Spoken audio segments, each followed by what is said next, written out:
Eelmisel nädalal sain ma osaliselt valmis elektriratta 4. versiooni mootori kinnituse ja ootasin, et rihmarattad kohale jõuaksid. Sellest ajast alates alustasin kõigi ülejäänud mootori kinnituse osade valmistamist.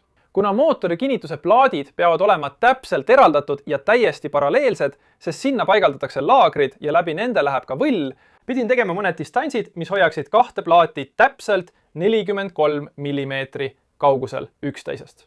Õnneks on mu vanaisal treipink, nii et mul vedas ja sain kasutada tema treipinki, et teha need distantsid alumiiniumtorudest. Treipink võimaldas mul ka mootori pikkust lühendada. Nagu ma mainisin eelmise nädala videos, jäi mootori otsas olev tükike pedaali vändadele ette, nii et selle äralõikamine ja viisakaks tegemine oli päris kasulik. Talvanga lihmasin, nii et sain sekundaarvõlli otsa mõned lamedad kohad lihvida, et kui ma rihmaratad võllile panen, oleks neil seadekruvidele tasane pind, millest kinni võtta. Rihmarattad saabusid varsti pärast seda ja oli aeg ülejäänud ratas kokku panna. Aga siin tuleb esimene probleem. Mu kaamera aku sai tühjaks. Ma ei teagi, kuidas end selle ees karistada, aga praegu olen ma küll ühe obaduse ära teeninud. Põhimõtteliselt otsustasin rattaga kiirelt proovisõidu teha ja jah, rihmaratas läks katki.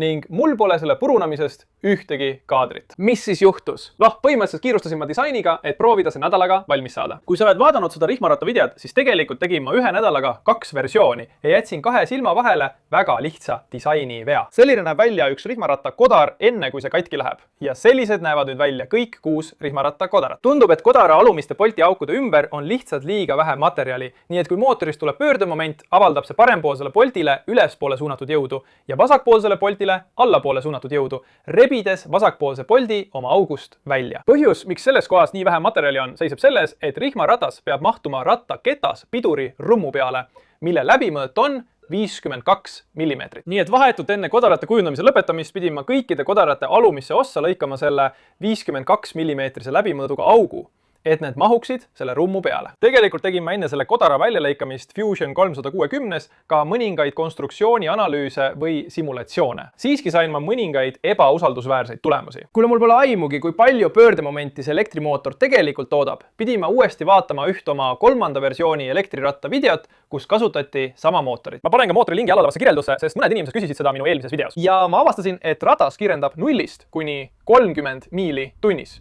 ehk 13,4 meetrit sekundis umbes 12 sekundiga. See annab kiirenduseks umbes 1,2 meetrit sekundis ruudus. Ja kuna ratta ja minu kogumass on umbes 110 kilogrammi, siis annab see edasi suunatud jõuks 132 newtonit. Rehvi raadiusega 0,325 meetrit annab see keskmiseks pöördemomendiks 42,9 newtonmeetrit. Kuna see on keskmine pöördemoment, siis ma ei ole päris kindel, milline on tipp-pöördemoment. See võib olla sellest üsna palju suurem. Ja lisaks on elektriratta versioon 4 seadistatud 20% suurema pöördemomendi jaoks, kuid 20% väiksema tippkiirusega. Ja mida ma teen, on see, et ma kahekordistan selle pöördemomendi väärtuse ohutustegurina. Kasutame siis 85,8 newtonmeetrit. Kuna rihmarata raadius on 0,14 meetrit ja see pöördemoment peab jagunema 6 erineva kodara vahel. Põhimõtteliselt peab üks rihmaratta kodar taluma oma otsas 102 newtonit jõudu, mis, kui need väärtused Fusion 360 simulatsiooni sisestada, annab ohutusteguriks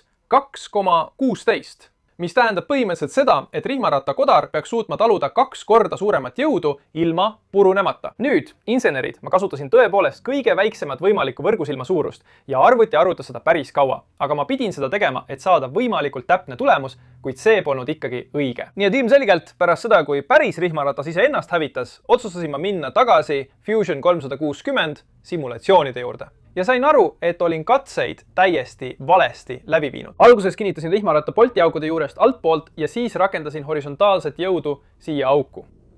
Aga see ei võtnud arvesse seda, et need poltiaugud võivad välja rebeneda. Nii et ma pidin simulatsiooni muutma ja põhimõtteliselt kasutama Fusion 360S poldi piirangut, et need augud kinnitada fiktiivse rummu külge ja simulatsiooni uuesti läbi viima. See andis tulemuse, mis nägi välja natuke täpsem ohutusteguriga 0,87, mis põhimõtteliselt tähendab, et see läheb katki. Ma viisin selle testimise sammu võrra edasi ja võtsin tegelikult vanad kodarad, kinnitasin need rummu külge ja siis kinnitasin rummu kruustangide vahele. Panin need vastupidises suunas, et see rebiks välja teise poldiaugu. Ja see annaks üsna täpse testi, isegi kui kodara üks pool oli juba katki. Seejärel riputasin raskuse kodale otsa külge ja testisin, kui palju jõudu see taluda suudab. Olgu, see on esimene test 10 kiloga. Paistab, et peab 10 kilogrammi vastu. Aga tundub, et see deformeerub. Ma ei tea, kui hästi te näete, aga siin selle poldiaugu ümber on kindlasti mõningane deformatsioon. Olgu, nüüd olen tõstnud kaalu 11,25 kilogrammini.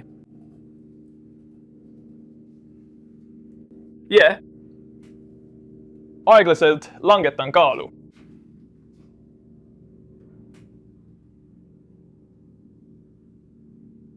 Ja tead mis? Need purunesid 11,25 kilogrammi juures, mis on umbes 110 newtonit jõudu, mis on samuti vaid veidi kõrgem kui Fusion 360 ennustus. Nii et ma jätkasin uute rihmarattakodelate kujundamisega, millel oli mitte ainult rohkem materjali poltiaukude ümber, vaid ka poltiaugud olid tegelikult üksteisest kaugemale paigutatud, et vähendada pinget ja survet, kui sellele rakendatakse väändejõudu. Ma kujundasin ja lõikasin ka alumiiniumist rõnga, mis tugevdaks rihmaratta 3D prinnitud osa. Aga enne kui ma kõik osad välja lõikasin ja plokiratas kokku panin, otsustasin ma teha sama konstruktsioonitesti, kinnitades uue rihmaratta kodara kruustangide vahele ja riputades sellele raskusi külge. Ja see suutis hoida 20 kilogrammi, ilma et oleks paigast nihkunud, isegi pärast mõningaid haamrilööke. Järgmine päev või paar kulus kõigi uue rihmaratta osade lõikamisele, keermestamisele ja painutamisele. Samuti uue 3D prinditud hambaprofiili osa printimisele minu uuel 3D printeril, mille saatis mulle Anycubic. See on nende uus Chiron mudelprinter. Ma arvan, et ma hääldasin seda õigesti ja see on siiani päris hea. Sellel on tohutu ehitusplatvorm ja mõned väga head omadused, mida mu vana Creality CR10 polnud. Ma olen sellega seni vaid mõned asjad välja printinud, nii et ma ei saa veel lõplikku hinnangut anda. Siiski, panen ma selle lingi alla kirjeldusse. Nii et kui oled uuest printerist huvitatud, siis vaata kindlasti järele. Rihmaratas pandi siis rattale kokku ja kinnitati jalgratta külge ning see oli valmis järgmiseks proovisõiduks. Aga loomulikult seekord kavatsesin ma selle üles võtta.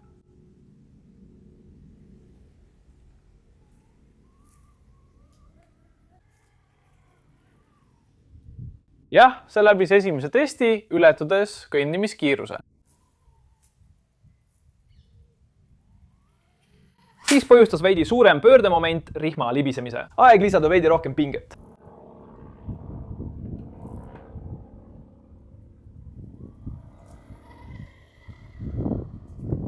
Seejärel suurendasin iga kord aeglaselt gaasi, et näha, kuidas rihmaratas vastu peab. Ja tundus, et see pidas üsna hästi vastu.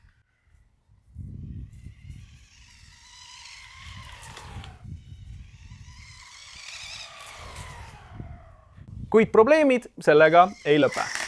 Nüüd tundub, et rihmaratas peab kõik jõud vastu, nii et see on lahendatud, aga kui proovisin väiksemaid rihmarattaid eemaldada, et surukruvid keermeliimiga kinnitada, siis need ei liikunud üldse. Isegi kui mõlemad surukruvid olid igast rihmaratast eemaldatud ja ma kuumutasin ka rihmaratast, et see võlli peal paisuks, ei tulnud see ikkagi maha.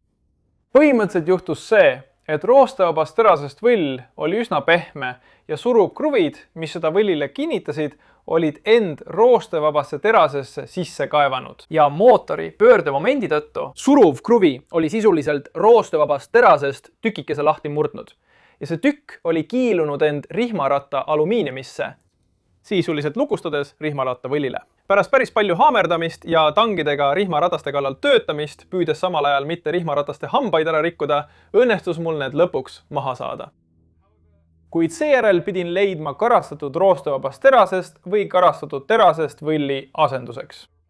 Siis saan aru, et mul on endiselt olemas vana mootor koos vana 8 mm võlliga, mis on karastatud terasest võll, nii et otsustasin selle ratta peale panna ja kõik oli korras. Nüüd on ratas valmis selleks, et saaksin kõik elektroonikaseadmed korralikult paigaldada, lõplikult valmis teha ja siis minna korralikule proovisõidule. Tegelikult mitte. Samuti märkasin, et kui sõitsin rattaga umbes 20 miili tunnis, hakkas ratas üsna tugevalt vibreerima.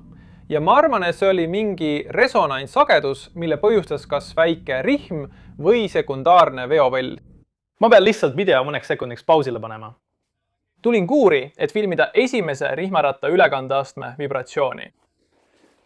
Ja õnneks ei ole tegelikult mu disainil midagi viga, aga kahjuks on selle uue mootoriga, mis mul on, kas konstruktsiooni viga või midagi valesti. Ma pandan, kui heli on veidi halb, ma filmin seda lihtsalt oma telefoniga, aga las ma proovin teile näidata.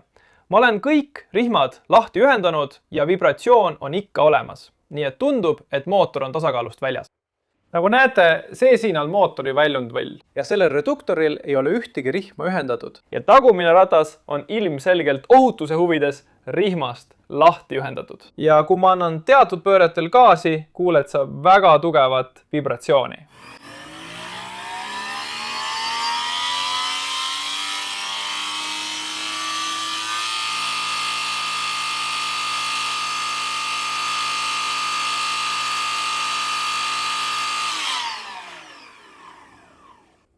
Nüüd ma ei ole kindel, kuidas ma selle lühikese video, mida ma telefoniga filmin, põhivideosse monteerin. Sest ma arvan, et ma seletasin, et kavatsen minna tagasi vana ühe rihmaratta süsteemi juurde. Aga nüüd olen teada saanud, et see on mootor. Siis pean ma proovima selle mootoriga lahendada. Ja minu mootori kinnituslahendus on tegelikult korras. Nii et me võime ikkagi olla heas seisus selle suure pöördemomendiga 2 rihmarattaga reduktori seadistusega. Igatahes, aitan teid jutust, läheme tagasi põhivideo juurde. Mul on natuke kiusatus panna peamine veorihm otse mootori külge, et kaotada 2 rihmarattaga reduktor.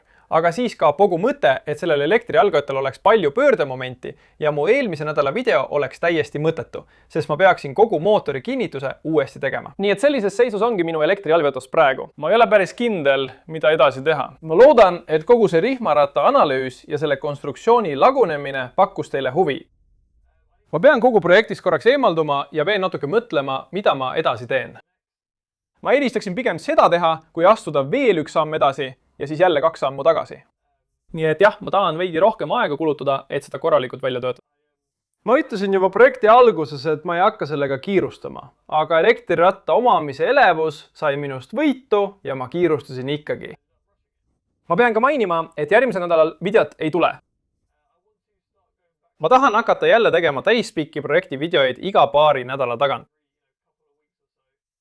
Peamiselt sellepärast, et olen hakanud nädalavahetustel töötama, et need projektid valmis saada. Tavaliselt võtab jutustamine ja videote monteerimine üleslaadimiseks valmis umbes päeva või 2 aega. Nii jääbki mul ainult umbes 3 argipäeva, et projektiga tegeleda, mis lihtsalt ei ole piisav, et teha korraliku pikkusega videot. Eriti arvestades erinevaid projekte, mida ma tahan teha. Nii et ma ootan päris huviga, et saaksin veeta hea nädala või 2 ühe projektiga tegeledes ja siis seda monteerida, tead küll, projekti lõpuni viia, veenduda, et kõik töötab ja siis selle YouTube'i üles laadida, et ei peaks nii palju neid ebaõnnestumisi vaatama. Ma mainin ikka neid kohti, kus midagi ebaõnnestub, aga selle asemel, et teha sellest terve video, saab see olema lihtsalt väike osa videos, sest ma arvan, et on oluline näidata ka neid vigu, mida ma teen.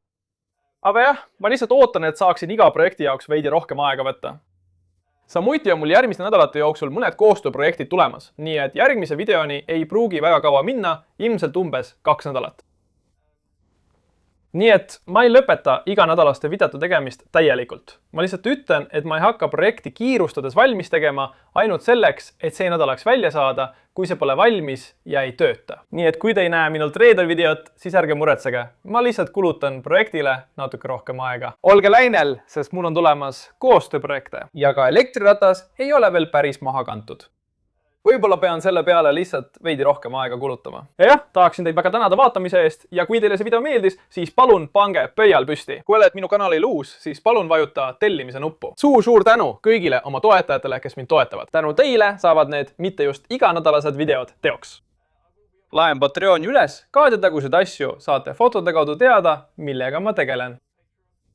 Seega, mitte täispikki videoid iga nädal, aga vähemalt fotosid postitan ma Patreoni, kui tahate teada, millega ma parasjagu tegelen. Aitäh veel kord vaatamast ja kohtume mõne nädala pärast. Head aega!